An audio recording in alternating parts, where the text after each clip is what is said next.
Hello everyone. Before we start, make sure to like and subscribe to the channel and leave a comment with where you're from and what time you're watching. That way, YouTube will keep showing you stories just like this one. Now, let me take you somewhere you've never been before. Imagine a cabin deep in the Appalachian woods. Its windows are boarded, its roof caving in, but the land remembers. Locals say they hear crying there at night, though no one has lived inside for nearly half a century. The whispers around that cabin tell of a child born of shadows, of secrets too unspeakable to ever be written in the family Bible, a child who carried the blood of both her cousin and her brother inside her veins. This isn't the kind of story you'll find in textbooks or on roadside plaques. It's the kind of story that survives in whispers, in old court records buried under dust, in family photographs where faces are scratched out. And tonight, you're about to hear it. America likes to believe its darkest sins are behind it.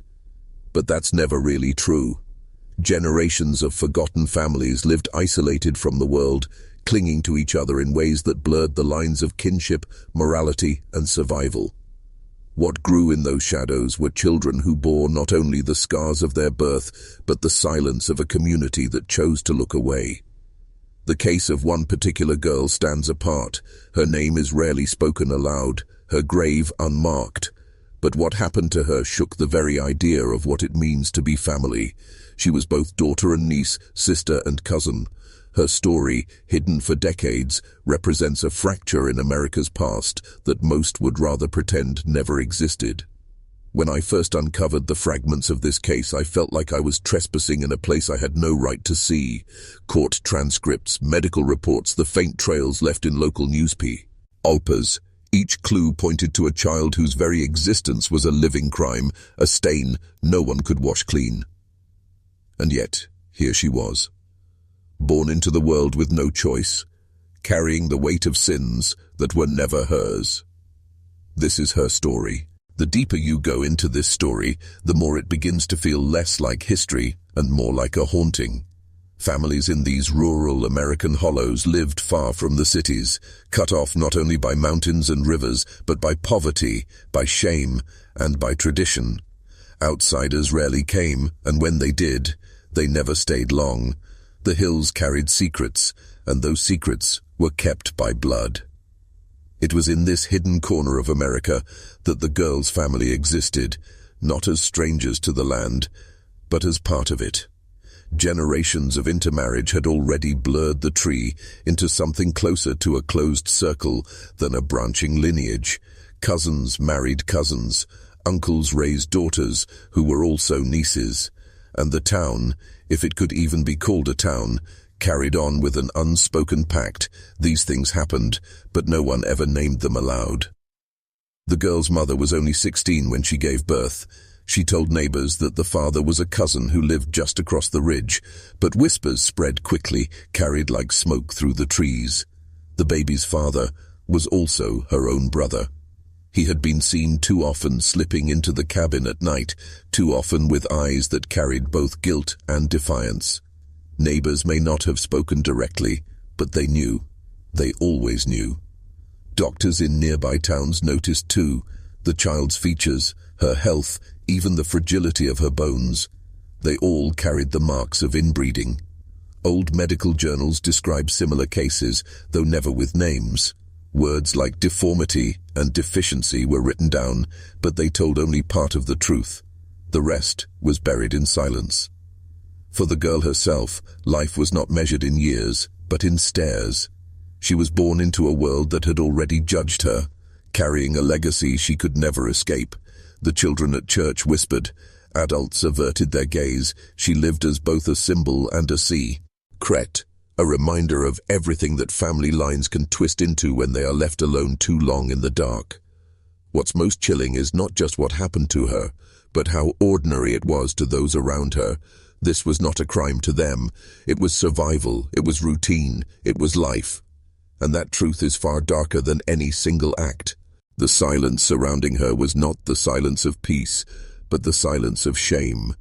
Imagine growing up in a place where every glance carried a question, yet no one dared to ask it aloud. That was her childhood. She was not just a child. She was a living reminder of choices made in secret and covered in the fragile blanket of denial. Her family did what families in such places often did. They closed ranks. No one from the outside was allowed too close. Schooling was irregular, visits to doctors infrequent. Records of her life are scarce, not because she did not live, but because her life was deliberately erased at every step. Birth certificates altered, names misspelled, paperwork that should exist simply gone. To know her story is to dig through fragments and shadows. But some pieces remain. A faded photograph kept in a county archive shows her as a child no more than 5 years old. She sits on a wooden step, barefoot, her hair tangled like the weeds that grew wild around the cabin. There is an innocence in her eyes, but also something unsettling, not because of her, but because of what we know lingered behind the frame. Who took that picture? Why was it kept? Why does it feel less like a family memory and more like evidence? The truth was an open wound the community carried together. Some whispered prayers for her, others whispered curses. To them she was marked. They believed such births were nature's punishment, a visible scar of sins committed behind closed doors. Yet they did nothing to stop it, nothing to change the cycle. Generation after generation, the pattern repeated. What makes her story so haunting is that she never asked for any of this. She never chose who her parents were, and yet she bore the heaviest burden of all. She was proof. Proof of what happens when lines blur, when silence protects the guilty, and when survival twists into something monstrous. The echoes of her life remind us of a question few dare to face. How many other children like her lived and died without a name, without a story, buried beneath the soil of America's forgotten places? As she grew older, the weight of her existence pressed harder against her. Children notice more than adults think. And by the time she reached her teenage years, she understood the whispers, the stares, the way people avoided her family at church gatherings. She began to ask questions her mother refused to answer, questions her brother-turned-father avoided with silence. The truth could not remain buried forever. Neighbors had their suspicions confirmed when, at just 13, the girl herself became pregnant. It was a cycle repeating itself. A cycle that had claimed her mother and now was claiming her. To the community, it was both horrifying and expected, the kind of inevitability whispered about but never confronted. The child she carried was not just her baby, it was the twisted legacy of generations sealed off from the world. Official records from that time are scarce, but fragments survive in old court documents. A doctor called to examine her filed a report so disturbing it was later sealed. His words spoke of severe congenital risk and compromised lineage, sterile terms that barely masked the horror of what he had seen. To him, she was not simply a patient, but a living testimony of what happens when silence festers unchecked. The family tried to hide her. When her belly began to show, she disappeared from public view. Neighbors recalled seeing her less and less, the cabin's windows shuttered even in daylight. It was as if the house itself was holding its breath, hoping the world would forget what was happening inside. But secrets like this rarely stay contained. One night her cries were heard echoing through the valley. Labor had begun.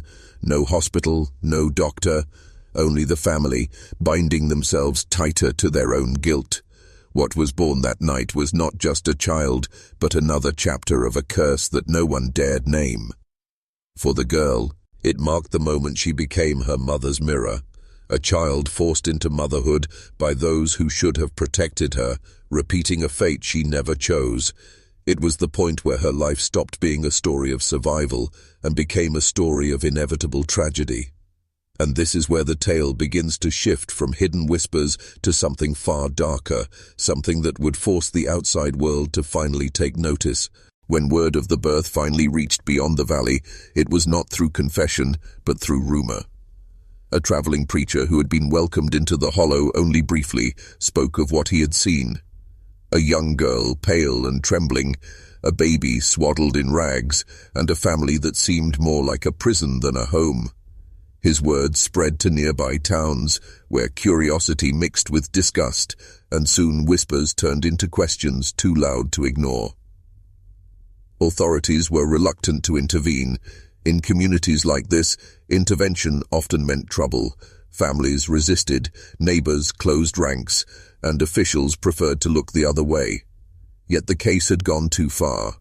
The pregnancy of a 13-year-old girl, fathered, as rumors insisted, by her own kin, could not be ignored forever. The county dispatched investigators, but by the time they arrived, the damage was already done. The girl, thin and frail from childbirth, was found clinging to her baby as though letting go meant losing the only part of herself she had left. Reports describe her in haunting detail: her silence, her wide, unblinking eyes, her refusal to answer questions. She did not need to. The truth was written in her very existence, in the baby's cries, in the broken circle of blood that bound them all. The child she bore, like her, entered the world with frailties, fragile health, features that carried the unmistakable signs of inbreeding. To some officials, the baby was evidence, proof of crimes unspeakable. But to the girl, it was her child, her only companion in a world that had condemned her from the start. What followed was not justice, but erasure. The family withdrew further, the cabin becoming both shield and tomb. Records from this period are deliberately vague, as if the county itself wanted to wash its hands of the matter. The preacher who first spoke of her never returned, and locals stopped mentioning the family entirely, as if silence itself could undo the horror. If you're still watching, you're already braver than most. Tell us in the comments, what would you have done if this was your bloodline? Would you have turned away, or would you have spoken out, even knowing the weight of what it meant? Because the people around her chose silence, and silence is what condemned her most of all. Time moved strangely in that hollow. Years passed, yet for her, nothing truly changed. She remained trapped within the same walls, the same shadows, the same bloodline. By 16, she was already seen as old in the eyes of her family, her youth drained by labor, childbirth, and the crushing silence that surrounded her every step. The baby she bore did not live long. Neighbors spoke of hearing crying one week, and then nothing the next. Some whispered that the child was buried near the cabin, in a patch of earth marked only by stones. No graveyard, no preacher, no ceremony, just another secret folded into the soil. For the girl, that loss was both unbearable and inevitable, another punishment she had never earned. Isolation carved itself into her. Those who glimpsed her in later years said she looked less like a girl and more like a ghost. Thin, hollow-eyed, her skin pale from lack of light, she seemed to drift rather than walk.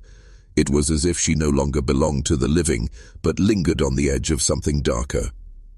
The community, too, changed its stance. At first, there had been whispers and judgment, but eventually people stopped speaking of her at all. Her existence became taboo, a story too dangerous to tell children, too shameful to share with outsiders. Silence was the weapon they used to bury her alive. And in a way it worked.